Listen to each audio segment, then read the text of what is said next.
ಒಬ್ಬನದ್ದು ಗಾರೆ ಕೆಲಸ ಮತ್ತೊಬ್ಬ ಟೆಕ್ಕಿ ಆದ್ರೆ ಇವರಿಬ್ರು ಕೂಡ ಫ್ರೆಂಡ್ಸ್. ಹೇಗೆ ಅಂದ್ರೆ ಗಾಂಜಾವನ್ನ ಸೇಲ್ ಮಾಡೋ ವಿಚಾರದಲ್ಲಿ ಸದ್ಯ ಇಬ್ರು ಕೂಡ ಪೊಲೀಸರಿಗೆ ತಗಲು ಹಾಕೊಂಡಿದ್ದಾರೆ.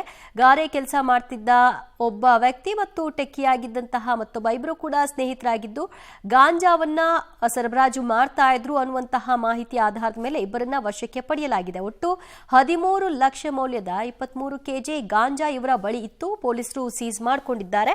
ಆಗ ಇವರ ವೃತ್ತಿ ಏನು ಎತ್ತ ಅಂತ ಗಮನಿಸಿದಾಗ ಒಬ್ಬ ಗಾರೆ ಕೆಲಸ ಮಾಡ್ಕೊಂಡಿದ್ದ, ಇನ್ನೊಬ್ಬ ಟೆಕ್ಕಿ ಆಗಿದ್ದಾನೆ ಅನ್ನುವಂತಹ ಅಂಶ ಕೂಡ ಬೆಳಕಿಗೆ ಬಂದಿದೆ. ಇಬ್ರು ಕೂಡ 25-26 ಆಸ್ಪಾಸಿನಲ್ಲೇ ಇರುವಂತಹವರು.